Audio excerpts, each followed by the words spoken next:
ఓం నమో వెంకటేశాయ. అఖిలాండకోటి బ్రహ్మాండ నాయకుడైన శ్రీ శ్రీనివాస పరబ్రహ్మ యొక్క దివ్యానుగ్రహ విశేషం చేత తిరుమల తిరుపతి దేవస్థానం వారు నిర్వహించే అనేక ధార్మిక కార్యక్రమాల్లో భాగంగా ప్రతిరోజు మనం శ్రీమన్ మహాభారత అంతర్గత అరణ్య పర్వంలోని విశేషాలను యథాశక్తి తెలుసుకునే ప్రయత్నం చేస్తున్నాము. ఈనాటి ప్రవచన కార్యక్రమాన్ని మంగళ పద్యాన్ని పఠిస్తూ ప్రారంభించుకుందాం. నారాయణం నమస్కృత్య నరం చైవ నరోత్తమం దేవీం సరస్వతీం వ్యాసం తతో జయముదీరయేత్. శ్రీ గురుభ్యో నమః. హరి ఓం.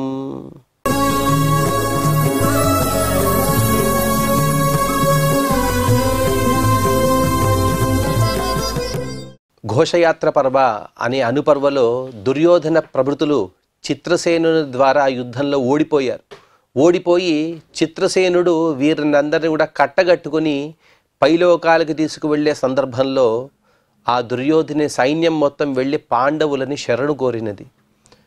ధర్మరాజు యొక్క ఆజ్ఞ వలన భీముడు, అర్జునుడు, నకుల సహదేవులు వచ్చి చిత్రసేనునితో యుద్ధం చేశారు. ఆ యుద్ధంలో చిత్రసేనుని సైన్యం మొత్తం కూడా చిత్తుగా ఓడిపోయింది. ఇక వారి ఓటమి ఖచ్చితమనే అభిప్రాయానికి వచ్చిన సందర్భంలో చిత్రసేనుడు వచ్చి ఆ యుద్ధాన్ని ఆపాడు. ఓ అర్జున, నేను నీకు స్నేహితుడిని, అలాగే నీకు అపకారం తలపెట్టినటువంటి దుర్యోధనులను మేము కట్టగెట్టుకుని వెళ్తే నీకు మంచిదే కదా అని పరస్పరంగా వారిద్దరూ మాట్లాడుకునే సందర్భంలో అర్జునుడు కూడా కొన్ని మాటలను చెబుతూ ఉన్నాడు. అర్జున ఉవాచ ఉత్సృజ్యతాం చిత్రసేనః భ్రాతాస్మాకం సుయోధనః ధర్మరాజస్య సందేశాత్ మమ చేదిచ్ఛసి ప్రియం. ఓ గంధర్వరాజా, ఓ చిత్రసేన, నీవు చెప్పిన మాట వాస్తవమే. అనగా దుర్యోధనుల మనసులో మొత్తం కూడా కుటిలమే ఉంది. ఎవరికి మంచి చేయాలనే భావన లేదు, కానీ మమ్మల్ని అవమానపరచాలనే వచ్చాడు. అదిగో ఈ హంగు ఆర్భాటాలు చూస్తేనే అదంతా కూడా అర్థమైపోతూ ఉంది. కానీ ఎంత చేసినా కూడా మా అన్నగారు చెప్పిన విధంగా దుర్యోధనుడు మా అన్నగారో లేకపోతే తమ్ముడో, మా సోదరుడు. భ్రాతాస్మాకం సుయోధనః, మా అన్నదమ్ముల్లో దుర్యోధనుడు కూడా ఒకడు. అలాగే కౌరవులు మిగతా 99 మంది కూడా మా అన్నదమ్ములే, కాబట్టి వారి జోలికి మీరు రావద్దు. అది కూడా ధర్మరాజస్ సందేశాత్, ధర్మరాజు కూడా మీకు ఇదే సందేశాన్ని ఇచ్చారు.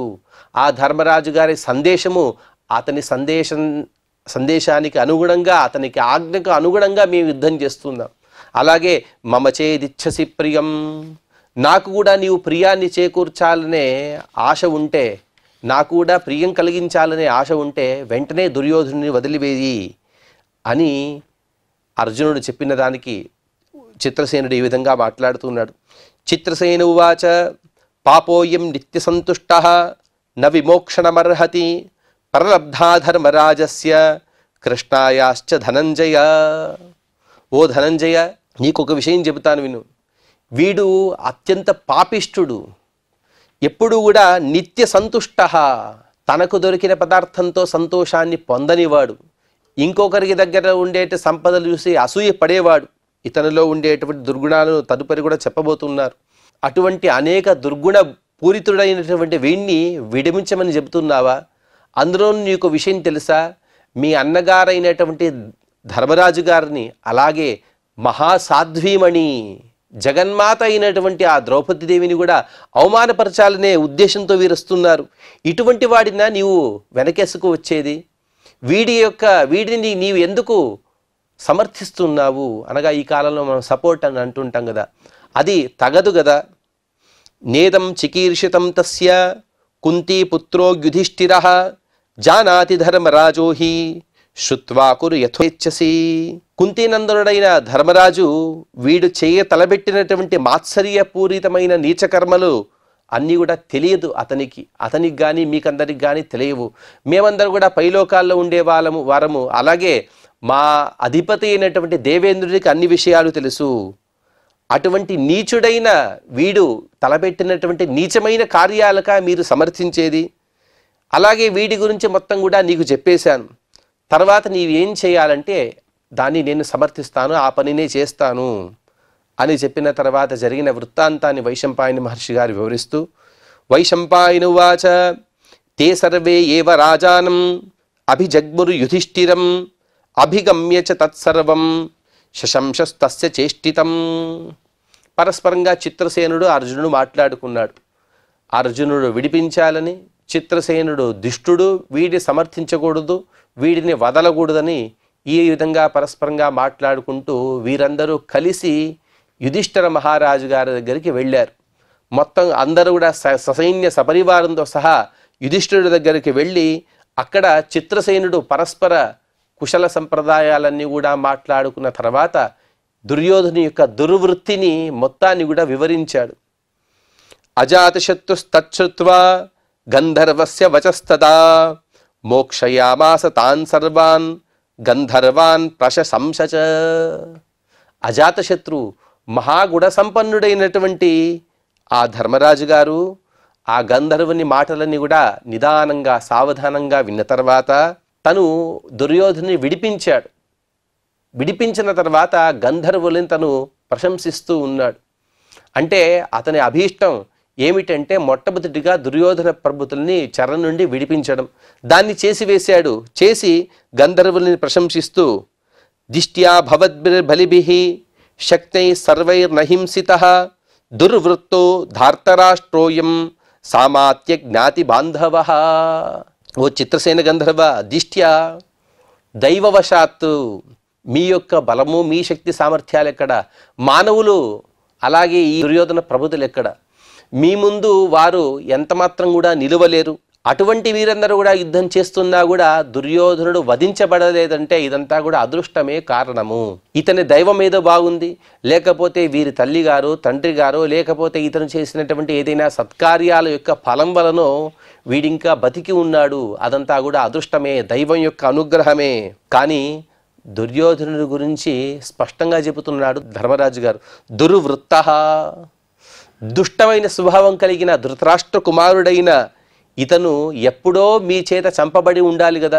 ఉపకారో మహాన్స్తాత కృతోయం మమ ఖేచరైః కులం న పరిభూతం మే మోక్షణేస్య దురాత్మనః. మీరందరూ కూడా కామగాములు, ఆకాశంలో సంచరించేవారు. అటువంటి గంధర్వులందరూ కలిసి మీరందరూ కూడా మాకెన్నో ఉపకారాలు చేశారు. ఎందుకంటే పెద్ద ఉపకారం ఏమిటి అంటే అదిగో ఈ దుర్యోధనుడే మొదలైన 100 మందిని వదిలిపెట్టడమే గొప్ప ఉపకారం. మీరందరూ కూడా మా కులం అనగా కురువంశం యొక్క ప్రతిష్టను కాపాడారు. మీకు నమస్కారాలు. ఆజ్ఞాపయధ్వమిష్టాని ప్రియామో దర్శనేన చ ప్రాప్య సర్వాన్ అభిప్రాయాన్ తతో వ్రజత మాచిరం. అలాగే మీరింత ఉపకారం చేశారు కదా, మీకు ఇష్టమైనటువంటి ఏదైనా ఉంటే మమ్మల్ని ఆజ్ఞాపించండి. మీరేం చెప్పినా కూడా దాన్ని చేయడానికి నేను అలాగే నా తమ్ముళ్ళందరూ కూడా సిద్ధంగా ఉన్నాం. మీకేం కావాలో వాటిని కూడా మీరు తీసుకు వెళ్ళవచ్చు అని ధర్మరాజు ప్రార్థిస్తూ ఉన్నాడు. అప్పుడు అనుజ్ఞాతాస్తు గంధర్వాః పాండుపుత్రేణ ధీమతా సహాప్సురోభిః సంహృష్టాః చిత్రసేన ముఖాయయుః. గంధర్వులకు దుర్యోధనాదుల వల్ల కావలసిన విషయం ఏమీ కూడా లేదు. వారి దగ్గర లేని భోగభాగ్యాలు లేవు. కానీ ఇంద్రుని యొక్క ఆజ్ఞ చేత వారందరూ కూడా ఇక్కడికి వచ్చారు. ఇంద్రుడు చెప్పినటువంటి పని జరిగిపోయింది కాబట్టి ధర్మరాజు ప్రభుతులకు ఎటువంటి అవమానకరమైనటువంటి ఏ పరిస్థితి రాలేదు. అందుకోసం వారందరూ కూడా సమాధానంగా ధర్మరాజు దగ్గర సెలవు తీసుకుని వారి లోకాలకు వెళ్ళిపోయారు. అప్సరా స్త్రీలు, రాక్షసులు, గంధర్వులు, యక్షులు, కిన్నరులు వీరందరూ కూడా చిత్రసేనుతో సహా పెద్ద సైన్యంతో వచ్చారు. వారందరూ కూడా కలిసి వారి స్థానాలకు చేరుకున్నారు. దేవలోకం తతో గత్వా గంధర్వై సహితస్తదా నివేదయచ్చ తత్సర్వం చిత్రసేనశ్చతక్రతోః. ఇక చిత్రసేనుడు సరాసరి దేవలోకానికి వెళ్ళాడు. అక్కడ గంధర్వులతో సహితంగా వెళ్ళి దేవేంద్రునికి నమస్కరించి ఆ దేవేంద్రుని దగ్గర భూలోకంలో దుర్యోధనాదుల వలన అలాగే యుధిష్ఠిరుతో మాట్లాడిన సందర్భాన్ని మొత్తాన్ని కూడా ఆది నుండి అంతం దాకా కూడా ఎక్కడ పొల్లుపోకుండా చక్కగా వివరించాడు. దేవరాడపి గంధర్వాన్ మృతాన్స్తాన్ సమజీవయత దివ్యేనా మృతవర్షేణ ఏ హతాః కౌరవాయుధి. అదంతా కూడా సావధానంగా విన్నటువంటి దేవేంద్రుడు తను సమాధానంగా నీవు మంచి పనే చేశావు, అలాగే ధర్మరాజు యొక్క ధర్మతత్పరతను కూడా అతను ప్రశంసిస్తూ వెంటనే గంధర్వుని పైన అనుగ్రహాన్ని ప్రసరిస్తూ ఇంతవరకు కూడా యుద్ధంలో కర్ణాదుల చేత కానీ లేకపోతే అర్జునాదుల చేత కానీ ఎవరైతే వధింపబడ్డారో గంధర్వ వీరులు వారినందరినీ కూడా అమృత వృష్టితో తను పునః బతికించాడు. వారందరూ కూడా పునః జీవితాన్ని పొంది పునః చిత్రసేనుని యొక్క సైన్యంలో వారందరూ కూడా చేరిపోయారు. జ్ఞాతీన్స్తా నవముచ్యాథ రాజదారాంశ్చ సర్వశః కృత్వా చ దుష్కరం కర్మ ప్రీతియుక్తాశ్చ పాండవాః శస్త్రీ కుమారైః కురుభిః పూజ్యమానా మహారథాః బభ్రాజిరే మహాత్మానః క్రతుమధ్యే యథాగ్నయః. పైలోకంలో జరిగిన వృత్తాంతాన్ని వైశంపాయని మహర్షి గారు చెప్పివేశారు. అనగా చిత్రసేనుడు వెళ్ళడం, ఇంద్రునికి జరిగిన వృత్తాంతాన్ని చెప్పడం, ఇంద్రుడు సంప్రీతుడై పునః గంధర్వుల యొక్క వీరులను ఎవరైతే చంపబడ్డారో యుద్ధంలో వారిని బతికించడం, ఇదంతా కూడా జరిగిన తర్వాత భూలోకంలో ఈ ద్వైతవన ప్రాంతంలో ఎవరైతే ఉన్నారో పాండవులు అక్కడ జరిగినటువంటి వృత్తాంతాన్ని చెబుతున్నారు. గంధర్వులను వీడుకోల్పు చెల్పిన తర్వాత దుర్యోధనాదులను అలాగే బంధువులతో సహా విడిపించినటువంటి అద్భుత పరాక్రమాన్ని ప్రదర్శించినటువంటి పాండవులు, కౌరవ మొత్తం కూడా కౌరవ పరివారం అంతా కూడా వారిని వచ్చి పూజిస్తుంది. అయ్యో మేము ఇంకా బతికి ఉంటామని అనుకోలేదు, కానీ భీమార్జునులు నకుల సహదేవులు వచ్చి మమ్మల్ని బతికించారు. ఇదంతా కూడా ధర్మరాజు గారి ఆజ్ఞ, అన్నగారి మాట జవదాటక వారందరూ కూడా మమ్మల్ని విడిపించారు అని వారందరూ కూడా ప్రేమతో భక్తితో వీరందరినీ కూడా పూజిస్తున్నారు, ప్రశంసిస్తూ ఉన్నారు. ఆ విధంగా ప్రశంసించే సందర్భంలో ఏ విధంగా అయితే అగ్ని తన శిఖలతో సహా ఎంత ప్రకాశమానంగా అగ్నిహోత్రుడు యజ్ఞకుండంలో ఉంటాడో ఆ విధమైనటువంటి ప్రకాశాన్ని పొంది ద్రౌపదీదేవితో సహా పాండవులందరూ కూడా గొప్ప ప్రకాశాన్ని పొందారు. తతో దుర్యోధనం ముక్తం భ్రాతృభిః సహితస్తదా యుధిష్ఠిరస్తు ప్రణయాత్ ఇదం వచనమబ్రవీత్. ఇక దుర్యోధనుడు తల వాల్చాడు. అతనికి తల ఎత్తుకునే పరిస్థితి లేదు. బంధ విముక్తుడైనటువంటి దుర్యోధనుని సోదరులతో సహా అక్కడ నిలబడి ఉన్నాడు. చేతలకి వేసిన కట్లు స్వయంగా ధర్మరాజే విడిపించాడు. విడిపించి సాంత్వనపూర్వకంగా అతని కొన్ని హితబోధ చేస్తూ ఉన్నాడు. ధర్మరాజ ఉవాచ మాస్మతాత పునఃకార్షీత్ ఈదృశం సాహసం క్వచిత్ నహి సాహసకర్తారః సుఖమేదంతి భారత. నాయన దుర్యోధన, ఇటువంటి సాహసాలను మరి ఎప్పుడు కూడా చేయవద్దు.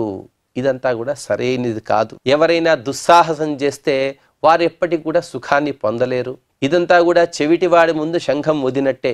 కానీ ధర్మరాజు గారి బాధ్యత కాబట్టి, తన తమ్ముడికి హితబోధ చేయాలి కాబట్టి చక్కటి మాటలు చెబుతున్నాడు. ధర్మరాజు ఎక్కడ కూడా మమ్మల్ని అవమానపరచడానికి వచ్చావు, నీవే అవమానపడ్డావు అనే విషయాన్ని ఎక్కడ కూడా మాట ఎత్తకుండా ఎప్పుడు కూడా చెడు పనులు చేయవద్దు నాయన. ఆ చెడు పనులు చేస్తే దాని ద్వారా చెడిపోయేవాడివి నీవే అనే మాటలు చెబుతున్నాడు. చెప్పిన తర్వాత వైశంపాయని మహర్షి గారు వివరిస్తూ వైశంపాయన ఉవాచ పాండవే నాభ్యనుజ్ఞాతః రాజా దుర్యోధనస్తదా అభివాద్య ధర్మపుత్రం తు గతేంద్రియ ఇవాతురః విదీర్యమాణో వ్రీడావాన్ జగామ నగరం ప్రతి.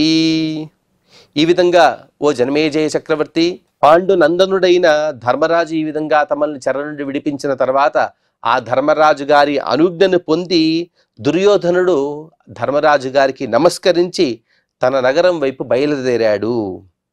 అతను ఎలా ఉన్నాడంటే ఇంద్రియాలు ఏవి పని చేయని రోగిలా ఉన్నాడట. గతేంద్రియ ఇవాతురః, రోగగ్రస్తుడు ఎవరైతే ఉంటారో వారికి ఇంద్రియాలు పనిచేయవు, అంత బాధపడుతున్నాడు. ఆ విధంగా శరీరము మనస్సు మొత్తం కూడా కకలా వికలమైపోయింది. ఇక హృదయం మొత్తం కూడా బాధతో అలా చీలిపోతుందా అన్నంత బాధపడుతూ తన కార్యం పట్ల తనే సిగ్గుపడుతూ తను అలా వెళుతూ ఉన్నాడు. ఇటువైపు పాండవులు తస్మిన్ గతే కౌరవేయే కుంతీ పుత్రో యుధిష్ఠిరః భ్రాతృభిః సహితో వీరః పూజ్యమానో ద్విజాతిభిః తపోధనైశ్చ తైః సర్వైః వృతశక్ర ఇవామరైః. దుర్యోధనాదులందరూ కూడా వారి వారి రాజ్యానికి వారు బయలుదేరారు. బయలుదేరిన తర్వాత కుంతీపుత్రుడైన యుధిష్ఠిరుడు అక్కడ ఉన్నటువంటి మునులు తాపసులు వారందరూ కూడా వీరిని చుట్టుముట్టి వారందరూ కూడా ప్రశంసిస్తున్నారు ధర్మరాజు గారి అలాగే ధర్మరాజు యొక్క తమ్ముళ్ళ యొక్క ద్రౌపది దేవి యొక్క ధర్మ తత్పరతను. ఆ విధంగా అందరూ కూడా ప్రశంసిస్తూ ఉంటే స్వర్గంలో దేవతలచే పూజింపబడిన దేవేంద్రునిలాగా తత్సమానమైనటువంటి ప్రకాశంతో ఇక్కడ వెలుగొందుతున్నాడు ధర్మరాజు గారు తథా ద్వైతవనే తస్మిన్ విజహార ముదాయుతః. ఆ విధంగా వారందరూ కూడా ధర్మకార్యాలు చేస్తూ, ధర్మకార్యాలు మాత్రమే చేయడం కాదు, ధర్మ బుద్ధితో ఉంటూ. ఎందుకంటే ఎన్నో ధర్మకార్యాలు చేస్తూ ఉంటాం. ధర్మకార్యాలు చేస్తున్నప్పటికీ కూడా, ధర్మకార్యాలు మునిగి ఉన్నప్పటికీ కూడా బుద్ధి మాత్రం ధర్మం వైపు వెళ్ళదు. దీనికి ఉదాహరణ ఇంతకు ముందు దుర్యోధను యొక్క వృత్తాంతమే. కానీ పాండవులందరూ కూడా ధర్మబద్ధులై, ధర్మ బుద్ధి కలిగిన వారై, ధర్మాన్ని ఆశ్రయిస్తూ, ధర్మ కార్యాలను చేస్తూ వారందరూ కూడా సుఖంగా ఆ ద్వైతవన ప్రాంతంలో వారు నివసించారు అని చెబుతూ ఇక్కడికి 246వ అధ్యాయాన్ని పూర్తి చేసుకుని, ఇక 247వ అధ్యాయంలో జనమేజయుడు తను దాదాపుగా 3 శ్లోకాలతో ఈ విధంగా ప్రశ్నిస్తూ ఉన్నాడు. జనమేజయ ఉవాచ శత్రుభిర్జితబద్ధస్య పాండవైశ్చ మహాత్మభిః మోక్షితస్య యుధా పశ్చాత్ మానినస్సు దురాత్మనః కథనస్యావలిప్తస్య గర్వితస్య చ నిత్యశః సదా చ పౌరుషోదారీః పాండవానవమన్యతః దుర్యోధనస్య పాపస్య నిత్యాహంకారవాదినః ప్రవేశో హస్తినపురే దుష్కర ప్రతిభాతి మే. ఇంతవరకు కూడా దుర్యోధనాదులకు ఎంత అవమానం జరిగింది. ఇంతటి అవమానంతో రారాజు ఆ సుయోధనుడు హస్తినావతికి ఎలా వెళ్ళాడు? సిగ్గుపడుతున్నాడు కదా. తల పైకెత్తడానికి ఎంతో అవమానం జరిగిపోయింది కదా. అటువంటి దుర్యోధనుడి గురించి చక్కటి మాటలతో జనమేజయుడు చెబుతున్నాడు. శత్రుభిః జితబద్ధస్య, శత్రువులు ఇతనిపైన యుద్ధాన్ని చేసి ఇతన్ని కట్టివేశారు. కానీ పాండవుల చేత ఇతను విడిపించబడ్డాడు. అటువంటి దురాత్ముడైనటువంటి ఇతను కథనః, ఎప్పుడు కూడా తన గురించి తనే ప్రగల్భాలు చెప్పుకునేవాడు. అవిలప్తస్య, ఎప్పుడు కూడా పాప చింతన చేసేవాడు. ఎప్పుడు కూడా దుష్ట చింతనే అతని స్వభావము. గర్వితస్య, మహాగర్వాన్ని పొందినవాడు. సదా పౌరుషోదారైః పాండవాన్ అవమన్యతః, పౌరుషంతో కూడినటువంటి మాటలు చెబుతూ ఏ విధంగా పాండవులని అవమానపరచాలనే గురించి ఆలోచించే దురాత్ముడైన దుర్యోధనుడు, పాపస్య దుర్యోధనస్య నిత్యాహంకారవాదినః, ఎప్పుడు కూడా అహంకారాన్ని పొందిన, అహంకారంతో కూడినటువంటి మాటలే మాట్లాడే ఆ దుర్యోధనుడు, అతని ప్రవేశము హస్తినావతి పట్టణంలో చాలా దుష్కరం కదా, చాలా కష్టపడుతూ వెళ్ళి ఉండొచ్చు కదా అని జనమేజయుడు చెబుతున్నాడు. తస్య లజ్జాన్వితస్యైవ శోక వ్యాకుల చేతసః ప్రవేశం విస్తరేణ త్వం వైశంపాయన కీర్తయ. ఆ విధంగా సిగ్గుపడుతూ తను శోకంతో వ్యాకులం చెందినటువంటి మనసుతో ఏ విధంగా హస్తినాపురాన్ని ప్రవేశించాడు, ఈ విషయాన్ని కూడా విస్తారంగా ఒక్క పొల్లు కూడా వదలకుండా మీరు చెప్పండి అని జనమేజయుడు వైశంపాయన మహర్షిని ప్రార్థిస్తున్నాడు. అందుకు వైశంపాయన మహర్షి గారు సమాధానమిస్తూ, వైశంపాయన ఉవాచ ధర్మరాజ నిసృష్టస్తు ధార్తరాష్ట్ర సుయోధనః లజ్జయా ధోముఖ సీదన్ ఉపాసర్పత సుదుఃఖితః. ఆ విధంగా ధర్మరాజుచే విడిపింపబడ్డటువంటి ఆ దుర్యోధనుడు లజ్జయా అధోముఖః, సిగ్గుతో తలదించుకొని అత్యంత ఖిన్నుడై అక్కడి నుండి బయలుదేరాడు. స్వపురం ప్రయయో రాజా చతురంగ బలానుగః శోకోపహతయా బుద్ధ్యా చింతయాన పరాభవం. దుర్యోధనుని బుద్ధి శోకం చేత మందగించింది. ఎప్పుడైతే మనిషి శోకాన్ని పొందుతాడో బుద్ధి అది తీక్ష్ణంగా ఉండదు. ఆ విధంగా ఇతని బుద్ధి మందగించింది. అతను తనకు జరిగినటువంటి అవమానానికి మాటికి కూడా తాను తలుచుకుంటూ ఎంతో బాధపడుతున్నాడు. ఆ విధంగా దుఃఖ పరవశుడై తను తన చతురంగ బలాలతో సహా తన నగరం వైపు ప్రయాణాన్ని మొదలుపెట్టాడు. విముచ్య పథియానాని దేశేషు యవసోదకే సన్నివిష్ట శుభే రమ్యే భూమి భాగే యథేప్సితం హస్త్యశ్వరథ పాదాతం యథాస్థానం యవేశయత. ఇక దారిలో కాసేపు విశ్రాంతి కావాలి కదా, పెద్ద సైన్యంతో వచ్చాడు. ఎన్నో హంగులు ఆర్భాటాలతో వచ్చాడు. అది చేద్దాం ఇది చేద్దామని అనుకుని వచ్చాడు. ఏదీ కాకుండా మొత్తం కూడా తిరగబడిపోయింది. షడ్భాగంతో మనుష్యాణం సప్తమం దైవచింతనం. తానొకటి తెలిస్తే దైవం ఒకటి తెలుస్తుంది అని అనుకుంటుంటాం కదా. ఆ విధంగా తానెన్నో అనుకున్నాడు, ఆ విధంగా పాండవులు అవమానపరచాలి, పాండవులు ఆ విధంగా మట్టి కొట్టుకొని ఉంటారు, పాండవులు ఈ విధంగా ఉంటారు, పాండవుల దుస్థితి చూడాలి, ఎంతో ఆనందపడాలి అని అనుకున్నాడు. చివరికి తానే మట్టి కొట్టుకున్నాడు. ఇక్కడ తనే దుఃఖపడ్డాడు.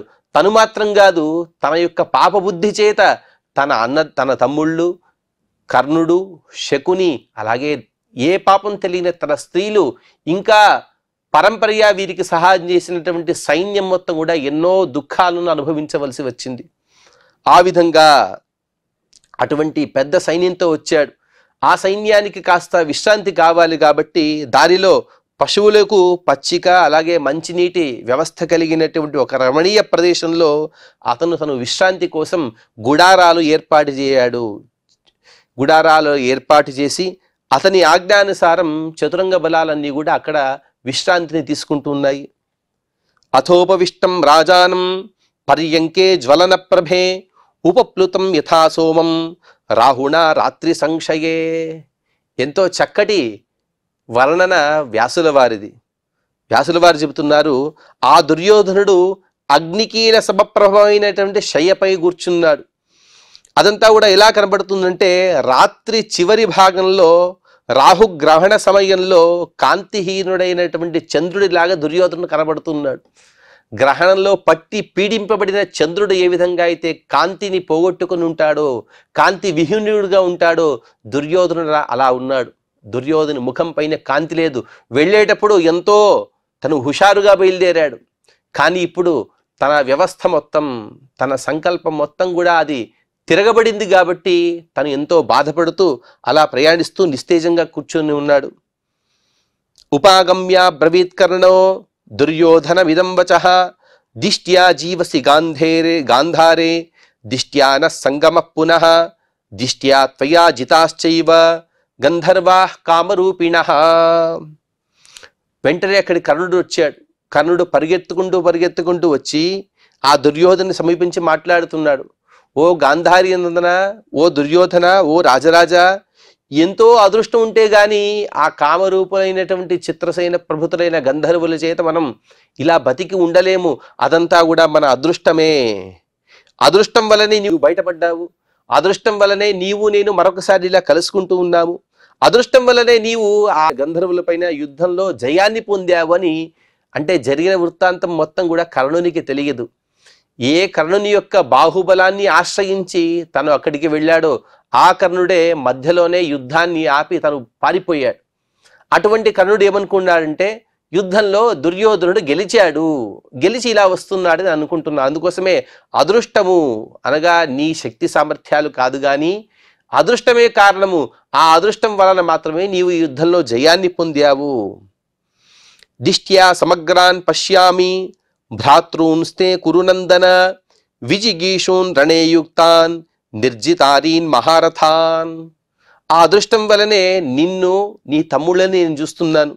లేకపోతే విజిగీషూన్ రణేయుక్తాన్, యుద్ధంలో ఎంతో ఉత్సాహంతో బయలుదేరావు. కానీ ఆ పరాక్రమంతో గంధర్వులందరినీ కూడా జయించిన మహారథులైన నీ అన్నదమ్ములున్నారే, మీరందరూ కూడా ప్రశంసార్హులు అని కర్ణుడు వారిని కీర్తిస్తూ ఉన్నాడు. ఇంకా కర్ణుని యొక్క మాటలు, దానికి సమాధానంగా దుర్యోధనుడు చెప్పిన వాక్యాలను కూడా మనం తదుపరి ప్రవచనంలో తెలుసుకునే ప్రయత్నం చేద్దాం. ఈనాటి ప్రవచనాన్ని శ్రీ శ్రీనివాసుని పాద పద్మములను సమర్పణ చేస్తూ క్షమాప్రార్థన మరియు మంగళ పద్యాన్ని పలుకుదాం. యదక్షరపద భ్రష్టం మాత్రాహీనం చ యద్భవేత్ తత్సర్వం క్షమ్యతాం దేవ నారాయణ నమోస్తుతే. శ్రియః కాంతాయ కళ్యాణ నిధయేర్థినాం శ్రీవేంకట నివాసాయ శ్రీనివాసాయ మంగళం.